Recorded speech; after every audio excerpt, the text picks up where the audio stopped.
Bienvenidos al corazón de las palabras. La máquina de pensar. Conduce Pablo Silva Olazábal. Produce Gustavo Germán. Auspicia Biblioteca Nacional y Centro Cultural de España. La máquina de pensar.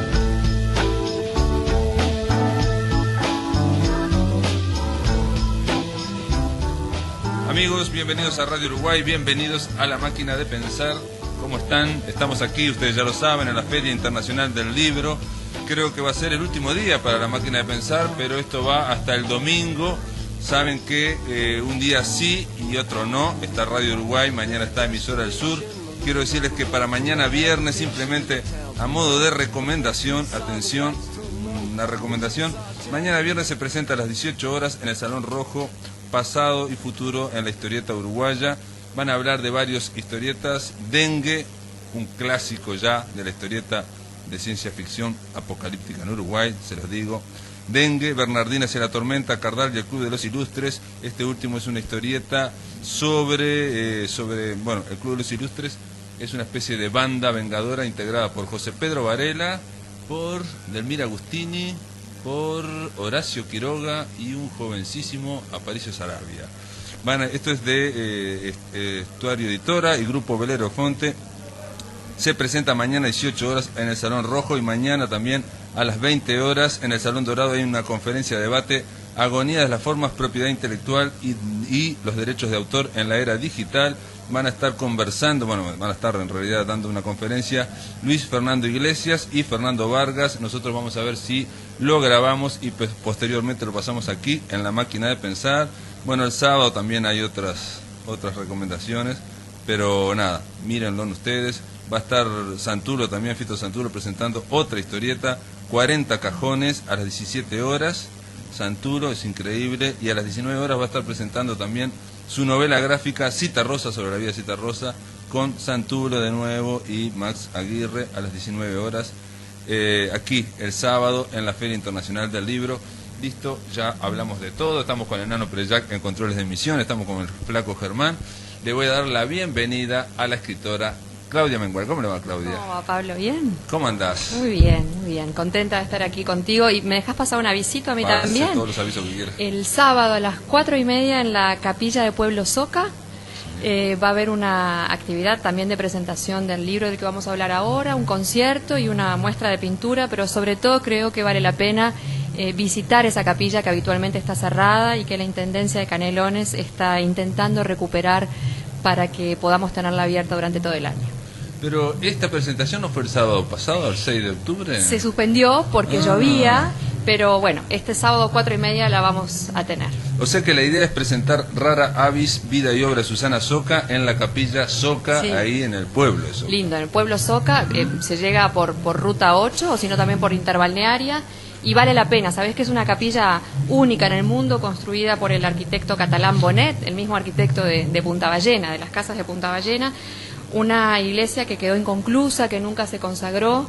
A Susana la sorprendió la muerte en el año 59 y su madre, que la sobrevivió 10 años, decidió cerrar esa capilla y ahí está, y tenemos que recuperarla porque se está deteriorando a pasos acelerados. Susana Soca, dice este texto: fui conquistado de entrada por su aire de ausencia y de extrañamiento.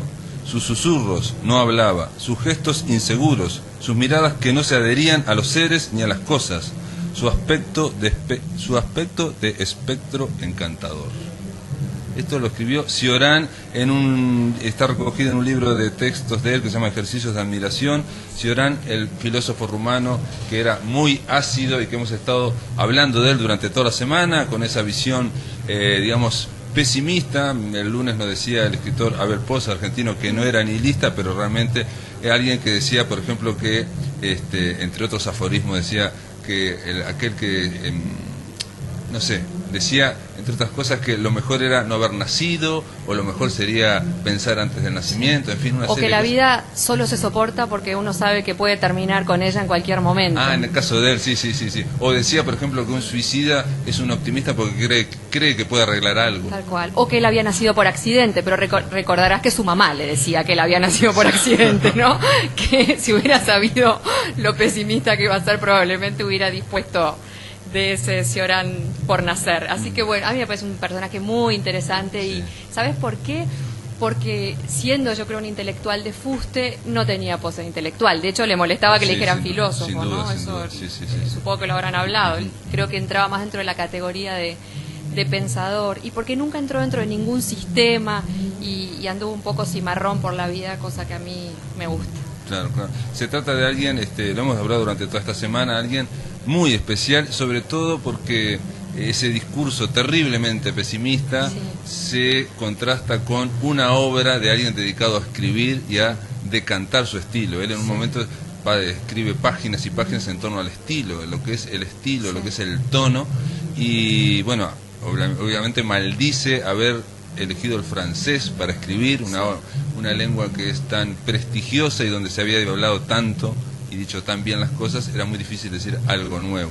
Pero Cioran es alguien, como vos decís, que siempre estuvo en el costado, pero en su libro Ejercicio de Admiración habla de Samuel Beckett, de amigos de él, Ionesco, habla de Henri Millot, de Roger Calvat, y al final se ve que el que hizo el libro, el que lo compaginó, puso este texto, ella no era de aquí. Sí, claro, que ese texto, el L'été pas d'ici, que además está escrito en francés y aparece en el último ejemplar de la revista La Licorne, en el 16, que hay que recordarle a tu audiencia que ese fue un ejemplar póstumo, que salió poco tiempo después de la muerte de Susana, y en el que varios autores de enorme prestigio, Cioran el primero es el que abre el ejemplar, pero también Millot, también el propio Borges, nuestra Juana Ibarburu, escriben acerca de lo que significó esa mujer. Y yo creo que catalogar o titular un texto sobre Susana con esa especie de aforismo, ella no era de aquí, es una manera de definir muy bien a Susana. Susana no era de ninguna parte, ni de allá, ni de París, pero tampoco era totalmente de Montevideo, y para algunos ni siquiera era de esta tierra, era un ser que parecía que vivía levitando. Sí, él más bien lo pone, me parece, en el sentido de que parece que no era de la tierra, o no pertenecía, digamos, a la humanidad.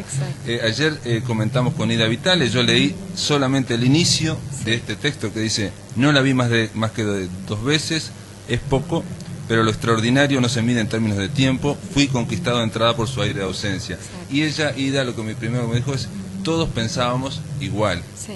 Susana era una mujer particular, muy, muy extraña, muy velada por el misterio, y yo creo que sigue siendo, ¿no? Incluso después de esta larga investigación, creo que sigue protegiendo su misterio desde donde esté. Quizá habría que decir que también a Susana se la quiso y se la aprendió a admirar, no solo Cioran, sino también Onetti, porque Susana era tremendamente respetuosa con sus pares.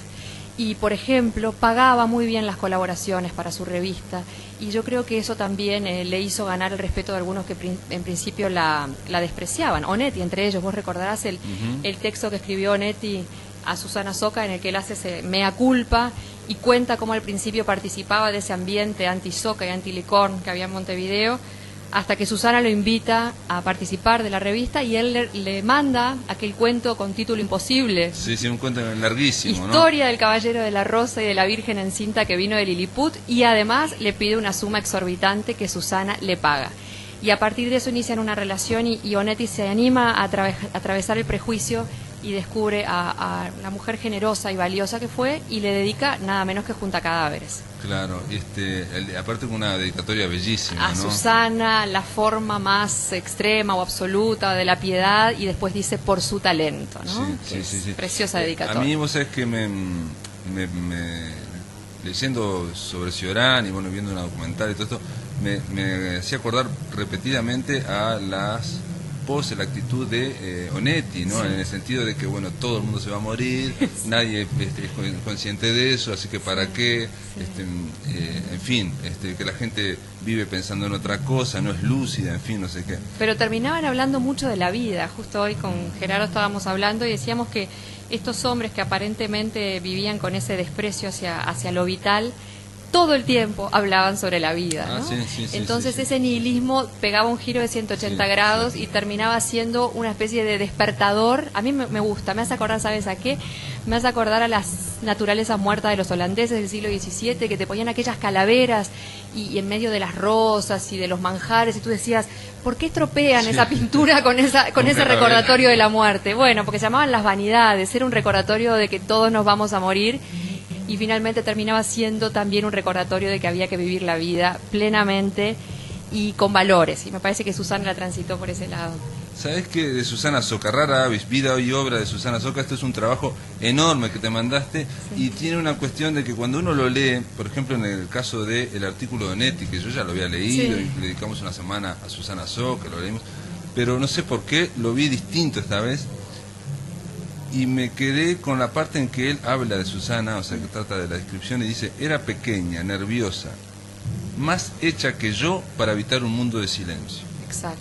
Y yo pensé, todo el mundo dice que Onetti era un tipo que se pasaba callado horas, ¿no? Y digo, y él lo que le dice, o lo que dice al público, ¿no? Es más hecha que yo, sí. Para evitar un mundo de silencio. Sí, o sea, sí. Le está dando le está dando, digamos, una categoría superior en el sentido de alguien que está por fuera, digamos, del mundanal ruido. Sí, y por otra parte es una reivindicación del silencio, que en el caso de un poeta es más que valiosa, porque nosotros sabemos que el silencio está cargado de palabras, y yo creo que un escritor como Netti valoraría esos silencios como una elocuencia muy particular de una mujer que hablaba solo cuando tenía algo para decir, y además una mujer extremadamente discreta y con una vanidad absolutamente bajo control, cosa que algunos incluso le recriminaron. Ella tuvo todo el poderío económico y material para hacerse toda la propaganda y para publicar sus textos, y sin embargo, con muchísima discreción, trató, y quizá con un poco también de espíritu crítico, después si querés hablamos de cómo era como poeta,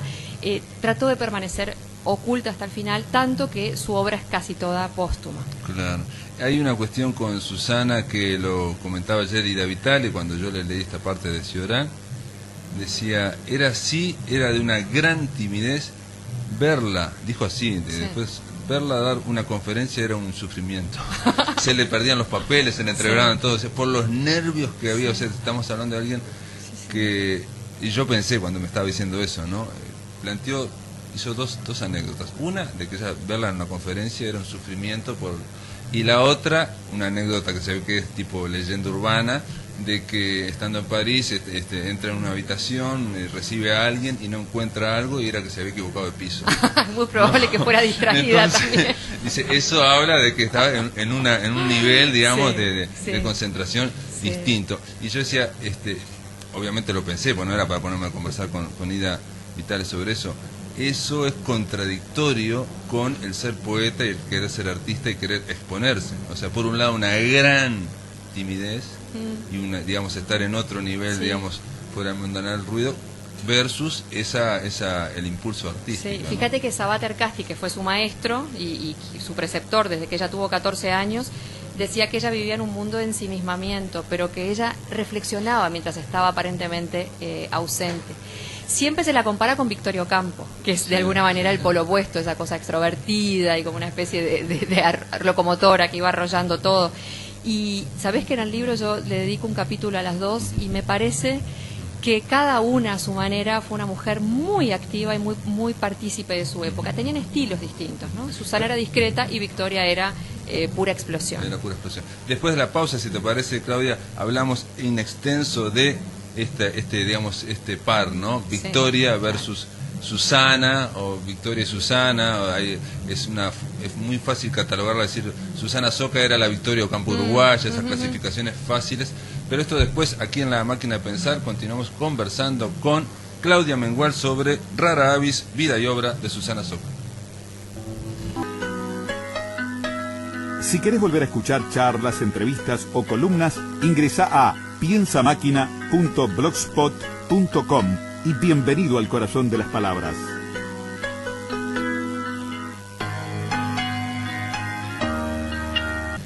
Claudia Amengual, estamos hablando de Rara Avis, vida y obra de Susana Soca.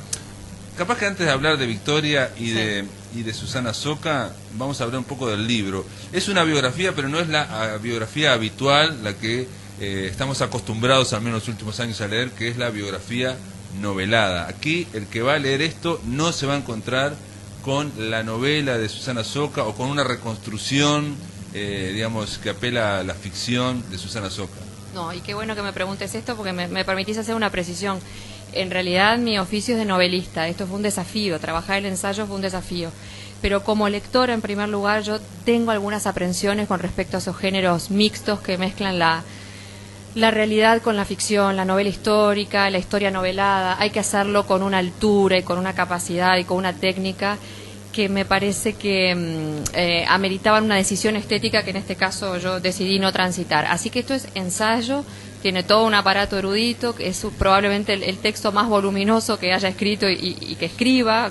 Yo creo que en ese libro caben 3 novelas mías, y es porque fue tanta la documentación y tanto el rigor para documentar y colocar notas y referencias bibliográficas, etcétera, y citas de los documentos, que bueno, que el libro se fue convirtiendo en algo de muchas páginas que, sin embargo, Pablo, y eso después lo dirán los lectores, yo tengo la esperanza de haber escrito desde una textura un poco más cálida que el ensayo habitual, y ahí sí espero que el oficio de novelista me haya ayudado. O sea que hay absoluto rigor en la forma de encarar el tema, no hay intervención de la ficción, la creatividad, si existe, existe en las hipótesis, en la manera de preguntarle a esos documentos y de imaginar, pero todo lo que no pudo ser corroborado no figura allí o figura solo como una hipótesis. A mí me interesaba desmalezar la leyenda que había sobre Susana Soca y esa cantidad de puntos que estaban atados con alambre, muchas veces fascinantes y muchas veces más propios de la novela que de la realidad, pero no probados.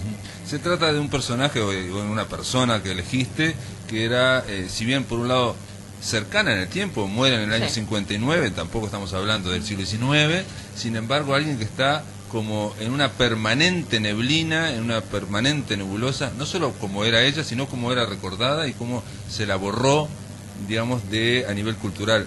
Yo supongo, entre otras cosas, porque ella muere en el año 59, era el año siguiente está la Revolución Cubana y América Latina cambia todo su eje, y el eje que ella generó, en el cual andaba a nivel cultural, no tenía absolutamente nada que ver. Claro, ¿no? Fíjate que ella muere unos días después de la revolución, y pensemos que el auge y el canon intelectual de nuestro país estaba marcado sobre todo por la generación del 45. Una generación que nosotros sabemos que fue fantástica y que fue rutilante en cuanto a sus aportes intelectuales, pero igualmente dura cuando se trató de criticar sobre todo a sus antecesores, o en el caso de Susana, aún peor que la crítica, de ignorar. Entonces Susana ni siquiera fue criticada ni considerada por esa generación, fue simplemente sumida en la indiferencia. Y te diría que hasta hace unos 20 años, cuando Fernando Lustó la tironeó un poco del olvido, y después Juan Álvarez Márquez escribió su libro, este personaje permaneció en el olvido, tanto que hasta el día de hoy, mientras estaba trabajando en la investigación y hablaba de Susana, mucha gente a lo sumo me preguntaba qué es del señor de la calle Soca. Claro, bueno, que era su padre, ¿no? Don Francisco Soca. Era la hija de Francisco Soca. Un detalle de Rara Avis, vida y obra de Susana Soca, vos decís que es un ensayo biográfico, está claro, porque aquí hay muchísimos documentos, y lo que es una especie de viaje donde te acompañamos a Claudia Mengual a ver esos documentos, a sopesarlos y a tratar de enhebrar algunas hipótesis o tratar de descartar mucha leyenda que hay en torno a esto. Capaz que la creatividad también te salió en el personaje Claudia Mengual. ¿En el personaje de Susana? No, porque estamos viendo a Claudia Mengual y vos en un yo que es narrativo, pero también es autoral, es el yo, digamos, de Claudia, pero que genera un personaje también donde ella siente cosas, va pasando cosas. Obviamente vos no ponés acá en este libro todo lo que sentiste, ¿no? Pero mira qué lindo. En determinados momentos vos decís, me parece tal cosa, o es como verla en holograma, o me siento en otro momento decís, para mí esto no es así, digo, y esto es generar un acompañante, digamos, que va mirando los documentos. Esa es una pregunta de escritor. Solamente un escritor me podría haber hecho esa pregunta. Porque en la ficción, por lo menos en mi ficción, yo trato de estar lo más invisible. Claro. Es decir, que las piolas de la creación no se vean. Y sin embargo, en este ensayo, quizá porque era una incursión, un desafío, y quizá porque no sabía y lo fui haciendo a base de intuición, yo estoy muy presente y cuento cómo fue hecha la investigación. Entonces cuento la ida a Villa Ocampo, Buenos Aires, el viaje a París, lo que significaba atravesar los puentes del Sena y preguntarme qué estaría sintiendo esta mujer en el año 40, en el 41, con los nazis instalados en esta ciudad maravillosa, pero también asediada, ir a los hoteles en París donde Susana se alojó y permaneció durante toda la ocupación nazi. Yo te lo voy contando la experiencia de trabajar en los archivos nacionales de Francia, de ir a la Sorbona, de trabajar en la Biblioteca Nacional de Francia, las dificultades para acceder al material y después la maravilla de sentir que una vez que uno sortea los obstáculos administrativos, todo está disponible y uno puede trabajar con una comodidad impresionante. Entonces sí, es cierto, creo que también está en este caso la peripecia de la investigación, hecha quizá, te diría que hasta con ingenuidad, porque mi oficio en realidad es de novelista y lo extraño mucho, no veo la hora de volver a la ficción. Está bien, pero digo, de alguna forma es una forma, por ejemplo, a mí me quedó cuando fuiste a la casa de Susana Soca, que ahora es un edificio público donde está todo destruido, digamos, no hay muy poca, entonces había que aguzar la imaginación para tratar de reconstruir.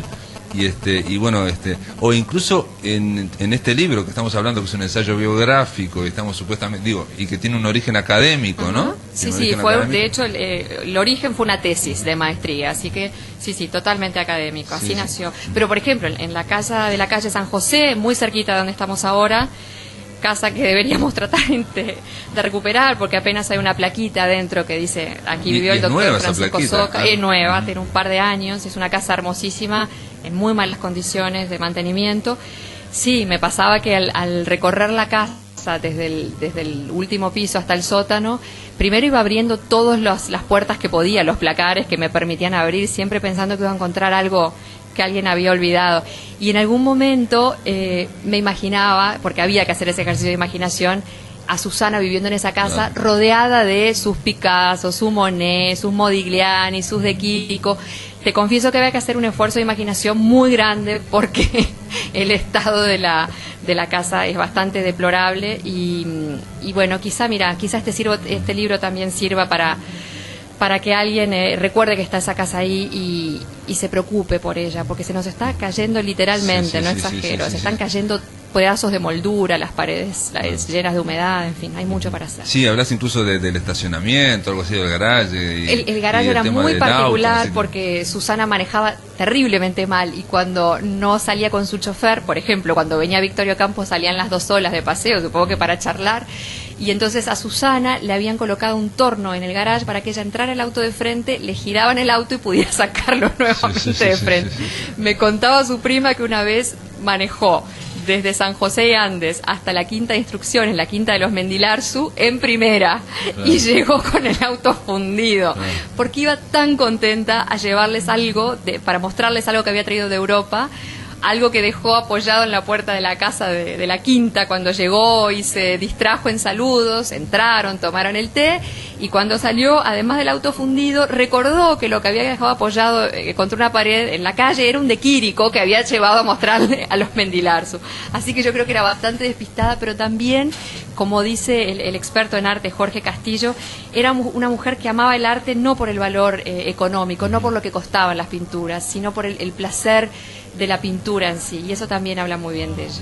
En ese anécdota, ahora te estaba escuchando, están las dos cosas. Por un lado, ella no era de aquí, no era de este mundo, o sea, una persona que está con la cabeza en otra dimensión, pero por otro lado, la persistencia para manejar sola, pese a todos esos problemas, lo que era manejar en ese momento, lo que significaba, no había muchas mujeres manejando, etcétera, etcétera, y eso la une de alguna forma con Victoria Ocampo, o sea, en el sentido de mujeres que, en el caso de Susana Soca, aunque no tuvieran mucho sentido práctico, por decir algo, querían llevar a cabo una gestión y bueno, y lo hacían. Sí, pero además, imagínate, las dos señoritas de sociedad, señoritas criadas, probablemente para ser madres y esposas y no mucho más que eso. Y las dos se rebelaron, y Susana más que Victoria, porque Victoria llegó a casarse, recordarás aquel matrimonio muy infeliz que dice por ahí una de sus biógrafas, duró hasta la luna de miel, durante la cual ella conoció al primo de su marido y ahí empezó el romance clandestino.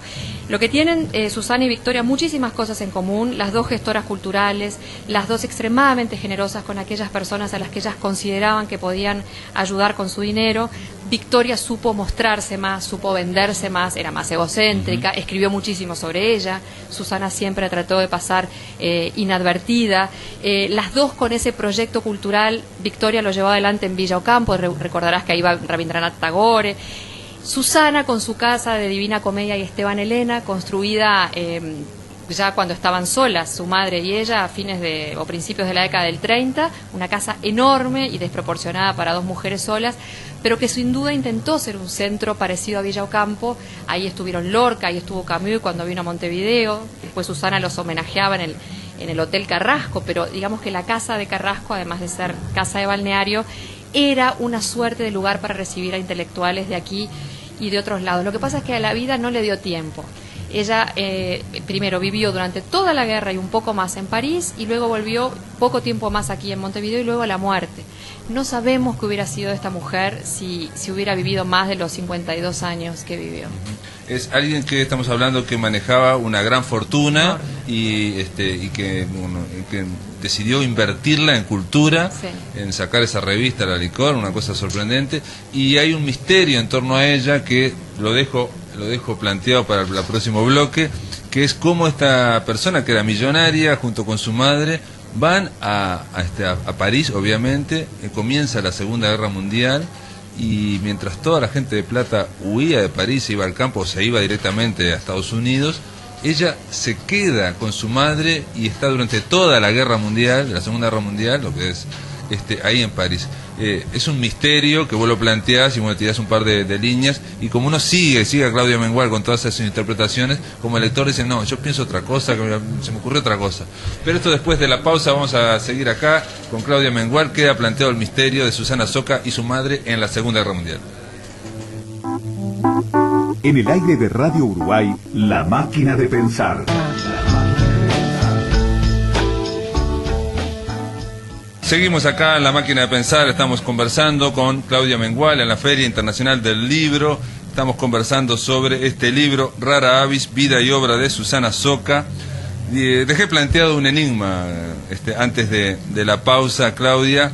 Esta mujer millonaria con su madre, van a París antes de la guerra, y cuando vienen los nazis, que bueno, está la ocupación de París, el año 40, ¿no? Año 40, ahí, al revés de todo el mundo, se quedan en una ciudad sojuzgada por los nazis, donde hay una escasez brutal de todo, donde campea el mercado negro y donde están los nazis por todas partes. Ellos se quedan ahí. Susana había llegado 2 años antes de la ocupación, que fue creo que en junio del 40. Susana había llegado en el 38, después de haber dado unos exámenes en nuestra Facultad de Derecho, donde estudió un par de años. Y yo tengo la sensación de que, como tantos parisinos, y Susana y su madre prácticamente eran 2 parisinas, no creyeron que la guerra les iba a llegar a París. París tiene esa cosa de ciudad mágica, maravillosa, y los franceses, muchos de ellos, muchos parisinos, pensaron que en el frente iban a poder detener el avance nazi. Es cierto que muchos de ellos se retiraron y fue un éxodo brutal.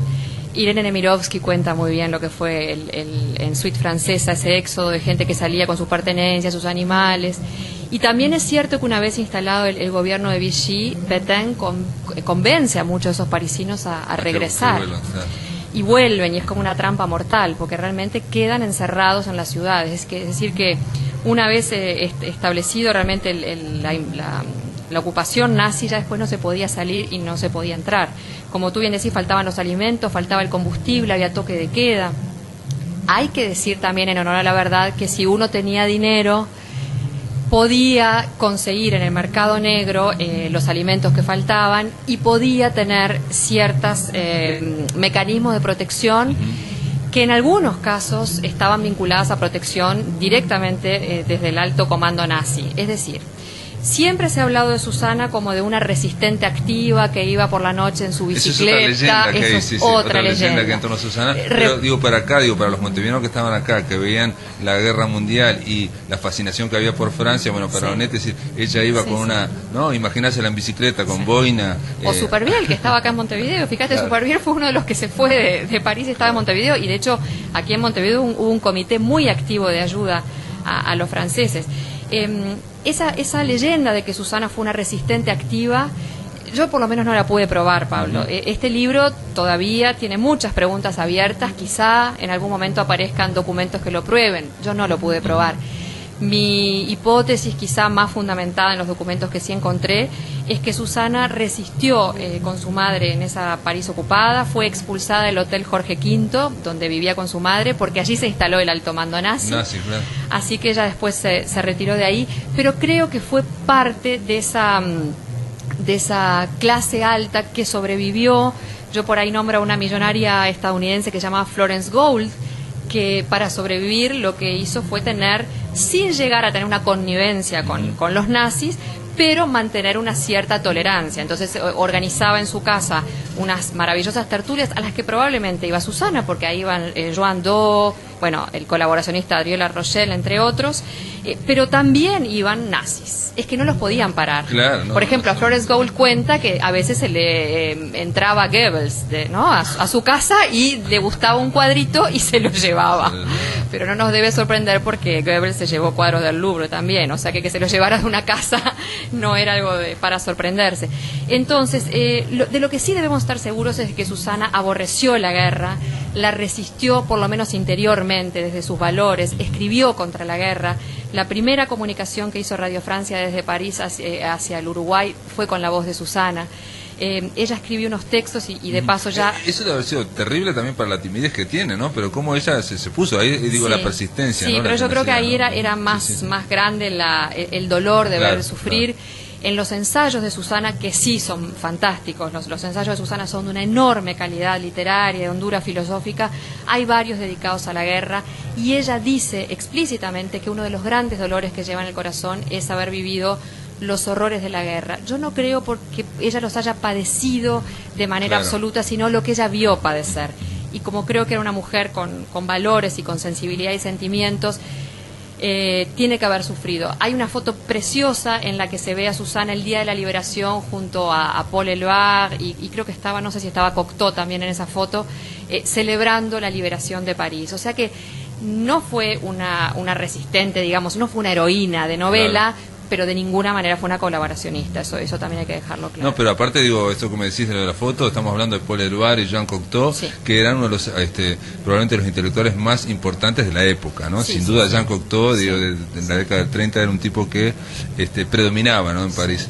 Ella escribe lo siguiente para ver por qué se fue allá, ¿no? Por qué se fue y por qué se quedó, ese es el enigma. Exacto. El destino o la falta de destino que durante cierto tiempo sustituyó al destino me había hecho vivir en la admirable ciudad prisionera e invisible, donde todos nos sentíamos prisioneros e invisibles dentro de ella. Ella dice como que la falta de destino al destino. Y en otro momento dice, se sufría de hambre, había que burlar ciertas leyes de restricciones para no sufrirla, ningún producto dejaba de participar de la clandestinidad. Era un reino de injusticia en el cual las antiguas clases quedaban algo al margen de las nuevas que se formaban. Era la aristocracia del stock. Exacto. Entonces ella, digo, como clase alta ya también se vio desplazada y, digamos, el tema de la necesidad. Vos, esto quiero contarlo porque Claudia Mengual, en su afán por hacer, buscar la precisión, se plantea en el libro de dónde sacaba la plata Susana Soca y la madre, cómo, si estaba todas las cuentas intervenidas, esto es una cuestión bancaria para tratar de buscar, ¿no? Cómo estuvo esta mujer ahí, digamos. No llegás a una conclusión, pero por lo menos está el tema de buscarlo y de tratar de rehuir de toda idealidad. Sí, porque de hecho era muy difícil que entrara, ya no digo dinero, que entrara correspondencia, claro. Sin ser revisada y sin ser requisada. O sea que ese es un punto no menor que habría que todavía investigar. ¿Cómo hicieron para sobrevivir durante todos esos años? Cuando termina la guerra y Susana decide poner en marcha la aventura del Alicón, cosa que ella decide en los últimos días de la guerra, ella lo cuenta de una manera preciosa, no tiene dinero y logra que le liberen dinero desde Montevideo. Pero ya en ese momento ya estaba París liberado y Caillois le escribe una carta a Victorio Campo, es una carta bastante miserable en la que Caillois le pide como permiso a Victorio Campo para ser ayudante, colaborador de Susana, claro, para no alentar los celos de Victoria, y le dice en algún momento, esta mujer ya ha logrado que su gobierno le libere el dinero para la revista, ahora lo único que espero es que no se le ocurra escribir y que nos deje a Luaga y a mí dirigir la revista a nuestro gusto, ¿no? Era un poco crápula Caillois. Bueno, ahí está el tema de los artistas que son, digamos, mantenidos, ayudados. Sí. Yo una vez fui a una conferencia de María Esther Vázquez, la secretaria de Borges, Sí. a ver, que es biógrafa también de Victoria Campo, y le hicimos varias preguntas y en un momento ella dijo: Borges no la podía ni ver a Campo porque era la suegra era la cuñada de Bioy Casares, pero la veían como suegra, digamos, Sí, ¿no? claro. Pero en el fondo también era porque ella las ayudaba, entonces la desmerecían Claro. como intelectual. Y tú sabes que Borges le dedicó a Susana un precioso poema que está en El Hacedor, que se llama A Susana Soca, que es póstumo, y ese poema hasta ahora siempre se había leído con unos ojos planos, digamos, de un homenaje casi que apologético de Susana. Y yo encontré unas referencias en el diario que Bioy Casares llevó durante 40 años, donde él anotaba las conversaciones que tenía con Borges, casi que diarias, y las referencias que Borges hacía de Susana eran bastante terribles. Le decía que era una opa, ¿no? Que Sí, no sí, soportaba sí. esos rasgos y esa cara tan tonta que tenía y esa manera de hablar. Entonces, el poema, que sigue siendo un homenaje, porque Borges era en ese sentido poco generoso para alabar a sus pares, o sea que yo creo que sí era un homenaje, pero es un homenaje matizado con la finísima ironía de Borges y esa maldad tan refinada y tan exquisita que él tenía. Vos planteás que se puede leer de dos formas, o sea, hay otras formas para leer. Ayer cuando hablaba con Ida Vitale de ese número póstumo, ella habló, Sí. Destacó dos cosas: el artículo de Cioran y el Sí, poema de Borges, sí, sí. Incluso habló del final, del último verso. Sí, que habla del fuego, ¿no? Sí, el tigre, el sí. fuego. El tigre, que era ese motivo que además apasionaba a Borges, y el fuego, que fue lo que consumió a Susana. No, sin duda, un poema que se llame A Susana Soca no puede ser otra cosa que un homenaje. Solo digo que, como en casi todas las cosas humanas, existen los matices, y uno tiene siempre esa tendencia a tratar de buscar los absolutos, ¿no? De ninguna manera Borges admiraba a Susana. Probablemente sintiera un ligero cariño, probablemente también piedad por la forma en que murió, y le dedica ese poema bellísimo, pero que hay que leer con precaución, porque ahí está todo Borges. Borges en su grandeza y en su maestría, y Borges también en su ironía un poquito maliciosa.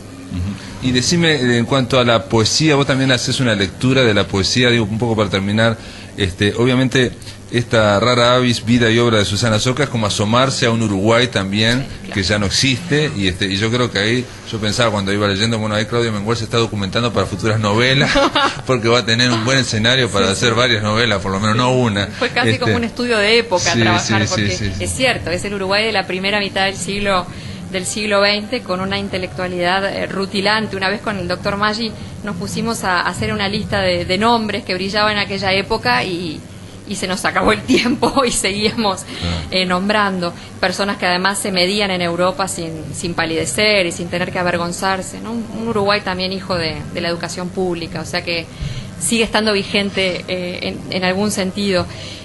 La poesía de Susana, a la cual yo dedico un último capítulo de análisis crítico, según mi visión y mi análisis, no es una gran poesía, Pablo. Yo creo que es una poesía sobre todo inmadura, irregular, con algunos versos destacables, pero con pocos poemas que uno pueda decir que uno recuerda como poemas formidables o dignos de mención.